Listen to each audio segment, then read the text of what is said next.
Bismillahirrahmanirrahim. Assalamualaikum warahmatullahi wabarakatuh. Pada kesempatan ini saya akan melanjutkan pembahasan tentang bentuk-bentuk perubahan sosial. Kalau sebelumnya kita sudah membahas tentang bentuk perubahan sosial yang cepat dan perubahan sosial yang lambat atau cepat revolusi dan lambat evolusi. Dan pada kesempatan kali ini kita akan mencoba atau melanjutkan bentuk-bentuk perubahan sosial yang lainnya, yaitu perubahan sosial besar dan perubahan sosial kecil. Kemudian perubahan sosial yang direncanakan atau dikehendaki dan perubahan sosial yang tidak direncanakan atau tidak dikehendaki. Kemudian perubahan sosial struktural dan perubahan sosial proses. Baiklah, kita akan membahasnya satu demi satu. Yang pertama tadi saya menyebutkan bentuk perubahan sosial kecil dan perubahan sosial besar. Nah, perubahan sosial kecil artinya adalah suatu bentuk perubahan sosial yang tidak membawa pengaruh besar atau berarti atau langsung bagi kehidupan masyarakat secara luas. Nah, itulah yang kita sebut dengan bentuk perubahan sosial kecil, atau dengan kata yang lebih singkat boleh kita katakan bahwa perubahan sosial kecil itu adalah perubahan sosial yang tidak berarti atau tidak memiliki pengaruh yang berarti bagi kehidupan masyarakat.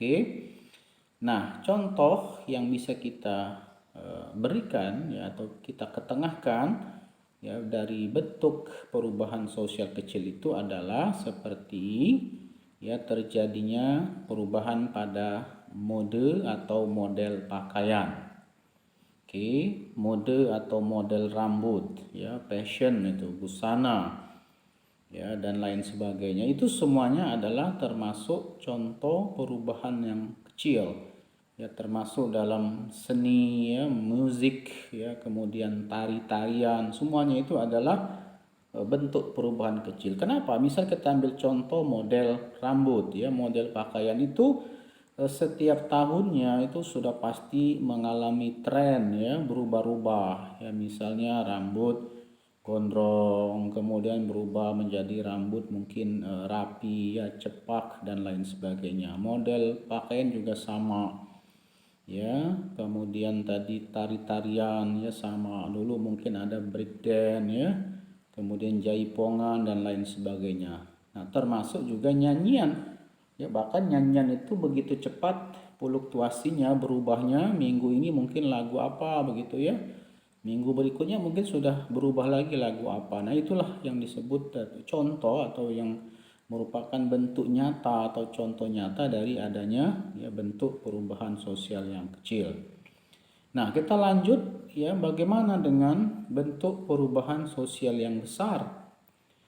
Nah, perubahan sosial yang besar adalah bentuk perubahan sosial yang membawa pengaruh. Nah, ingat, membawa pengaruh. Kalau tadi tidak membawa pengaruh tapi kalau yang ini membawa pengaruh yang sangat berarti, yang sangat besar, sangat signifikan bagi kehidupan masyarakat secara luas. Nah, lantas apa contohnya? Banyak. Misalnya pergantian terhadap dasar negara. Misalnya kalau kita ambil Indonesia, yaitu kan dasar negaranya adalah Pancasila. Maka ketika Pancasila diganti ya mungkin dengan paham ideologi komunis atau mungkin kapitalis atau mungkin liberalis atau mungkin agama, dan itu akan menjadi perubahan besar. Kenapa? Menyangkut tadi dasar negara. Oke, perubahan undang-undang dasar itu juga adalah bentuk dari perubahan yang besar. Kenapa? Ya terjadi perubahan yang sangat signifikan. Misalnya dulu ya presiden dan wakil presiden tuh nggak dipilih ya oleh rakyat, tapi dipilih oleh MPR. Tapi hari ini tidak lagi, tapi dia langsung. Nah itu perubahan besar. Ya, kenapa? Karena mau tidak mau si calon presiden tadi harus ya mendekati hati rakyat agar dipilih. Ya kan? Kemudian jangan juga salah pergantian ya presiden dan wakil presiden. Itu juga adalah contoh dari bentuk perubahan sosial yang besar ya dan lain sebagainya. Oke, kita lanjutkan. Yang selanjutnya tadi adalah bentuk perubahan sosial ya yang direncanakan atau dikehendaki adalah ya bentuk perubahan sosial yang memang ya telah direncanakan sebelumnya ya dan masyarakat menginginkan perubahan tersebut.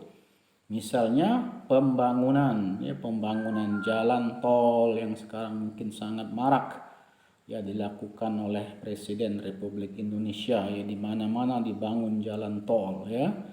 Jalan tol Trans Sumatera, Trans Jawa, ya enggak, Trans Madura dan trans lainnya begitu banyak. Nah, itu adalah bentuk perubahan sosial yang memang direncanakan, dikehendaki, karena tidak mungkin ya perubahan itu bisa terjadi tanpa adanya perencanaan, dan tidak mungkin juga masyarakat tidak menghendaki, pasti menghendaki. Ya, kenapa? Karena jalur transportasi akan semakin menjadi lancar. Misalnya kalau nanti jadi katanya sedang digarap ya, yaitu jalan tol dari Lahat ke Palembang ya, ke Lubuk Linggau dan ke Bengkulu. Kalau selama ini kita bisa menempuh perjalanan 6 ya atau 5 jam, 5 sampai 6 jam ya dari Lahat Palembang, mungkin atau barangkali kalau nanti sudah jalan tol bisa hanya mungkin 2 jam sudah tembus. Nah itu kan berarti direncanakan dan dikehendaki. Tidak mungkin tidak mau. Oke. Nah kemudian di dalam perubahan sosial yang direncanakan atau dikehendaki ini ya biasanya ada pihak-pihak ya atau kelompok yang menginginkan perubahan itu, bahkan mereka sangat aktif ya untuk melakukan perubahan-perubahan di tengah-tengah masyarakat.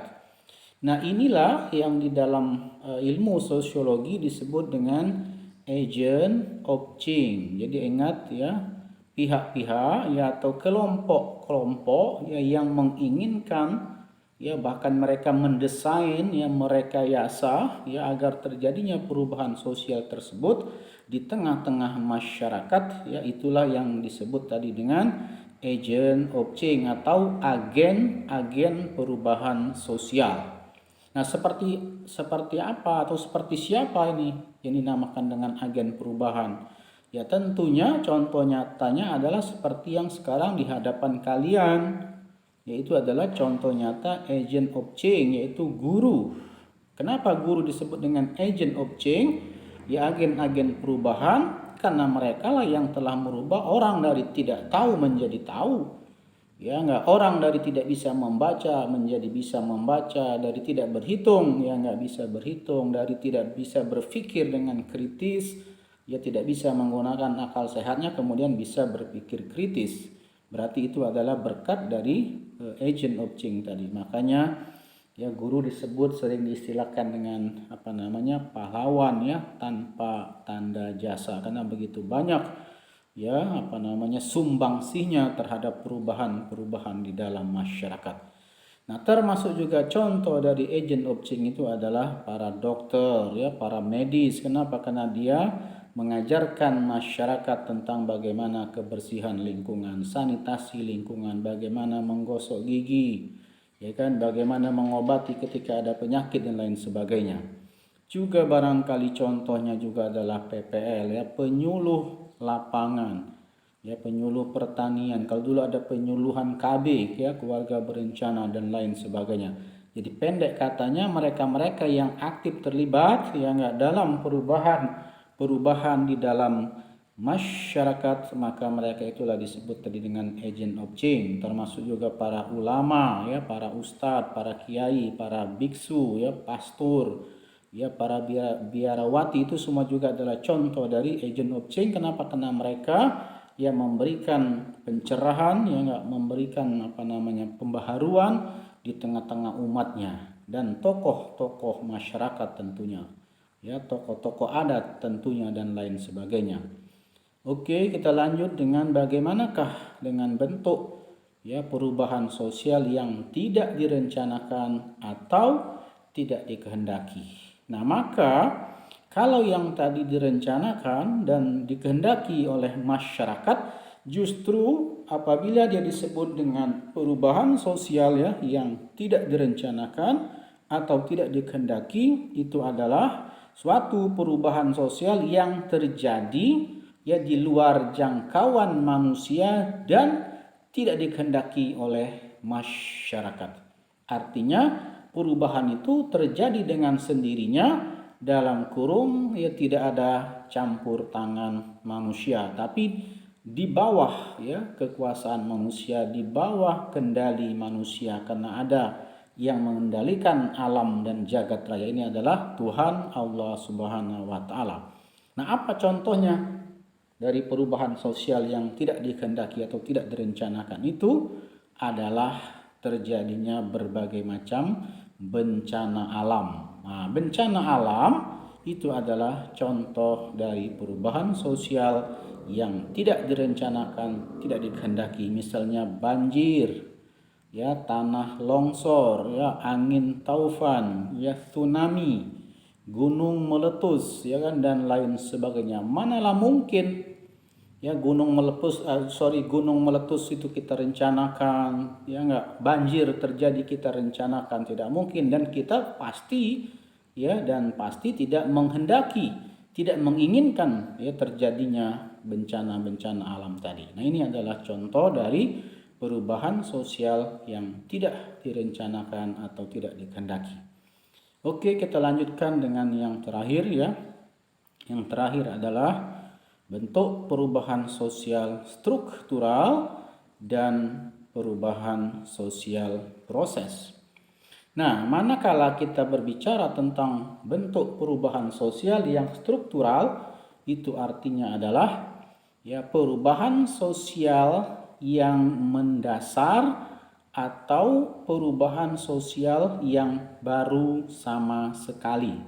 Itulah yang kita sebut dengan bentuk perubahan yang struktural atau perubahan yang belum ada sama sekali. Nah, itulah contohnya banyak sekali. Ya, terjadinya seperti yang kita contohkan beberapa waktu yang lalu, ya revolusi ya industri di Inggris, ya ketika ya tenaga hewan dan manusia digantikan oleh tenaga mesin. Nah, itu kan baru sama sekali, belum ada sebelumnya, dan menimbulkan perubahan yang begitu mendasar ya, dahsyat. Kenapa dahsyat mendasar? Karena yang dulunya dikerjakan oleh tenaga hewan atau manusia, maka secara otomatis ya digantikan. Dan bahkan hari ini kita bisa melihat ya, kalau dulu orang mau parkir aja kan ada tukang parkirnya ya, sekarang mungkin udah masih ada tapi relatif sedikit. Kita dulu mau masuk jalan tol, ketika kita mau bayar itu ada orangnya, hari ini tidak lagi. Kenapa? Semuanya digantikan oleh mesin. Nah, ini adalah contoh perubahan tadi yang struktural, yang mendasar. Ya, bahkan nanti di pabrik-pabrik pun akan banyak dikerjakan oleh mesin, yaitu robot-robot. Ya, sehingga akan banyak tersingkir tenaga manusia, apalagi hewan ya. Nah, kemudian kita lanjutkan yang terakhir, tadi adalah bentuk perubahan proses. Kalau tadi perubahan sosial struktural itu adalah perubahan sosial yang mendasar atau perubahan sosial yang baru atau perubahan sosial yang sebelumnya tidak ada menjadi ada, maka justru ya kalau dia disebut atau dikatakan dengan perubahan sosial proses, artinya adalah suatu perubahan sosial yang hanya meneruskan, tuh, hanya melanjutkan atau hanya menyempurnakan perubahan-perubahan sosial yang sudah ada sebelumnya. Nah, itu beda banget berarti. Ya, sangat beda sekali. Kalau yang tadi baru atau new, kemudian mendasar, ya enggak, dari tidak ada menjadi ada, dari tenaga manusia tadi hewan menjadi mesin, ya maka kalau dia perubahan proses tadi hanya melanjutkan, hanya menyempurnakan, ya hanya memperhalus dari perubahan-perubahan yang sudah ada. Nah, apa misalnya? Banyak. Ya, bisa salah satunya kita ambil contoh adalah perubahan kurikulum. Ya enggak, makanya kita nggak usah kaget, ya enggak usah terkejut apabila perubahan kurikulum itu sering atau selalu dilakukan, karena memang dia tergolong perubahan proses tadi. Ya, misalnya dari kurikulum KBK, ya enggak, kemudian kurikulum KTSP, ya kan? Maka hari ini, detik ini kita pakai kurikulum 2013 atau Kurtilas, dan mungkin nanti beberapa tahun kemudian ya terjadi lagi perubahan proses, akan seperti itulah seterusnya. Kenapa? Karena tadi menuju ya kepada suatu penyempurnaan, ya melengkapi perubahan-perubahan yang telah ada. Nah, sampai di sini ya, mudah-mudahan ya kalian semua, ya anak-anak kelas 12 IPS ya 1, 2, 3, 4, 5 dan 6 ya dapat memahami ya materi tentang bentuk-bentuk perubahan sosial, kecil, besar, ya kemudian direncanakan, dikehendaki, tidak direncanakan, tidak dikehendaki, kemudian struktural dan proses. Dan barangkali masih ada bentuk perubahan yang lain ya, tapi pada kesempatan ini ya inilah yang mampu saya sampaikan, dan sekali lagi mudah-mudahan kita semua bisa memahami ya dari materi ini, dan sebagai bentuk tindak lanjut ya dari materi ini silakan nanti ya melakukan kemampuan dari memahami materi ini dengan mengikuti tes ya kuis di Google Classroom ya, dan insya Allah itu udah saya siapkan soalnya, ada 10 soal ya pilihan ganda ya, kerjakan seperti biasanya. Dan sekali lagi terima kasih ya atas segala perhatian dan kerjasamanya ya, mudah-mudahan kita selalu diberikan kemudahan oleh Allah ya dalam setiap aktivitas kita, amin ya rabbal alamin. Saya akhiri ya, assalamualaikum warahmatullahi wabarakatuh.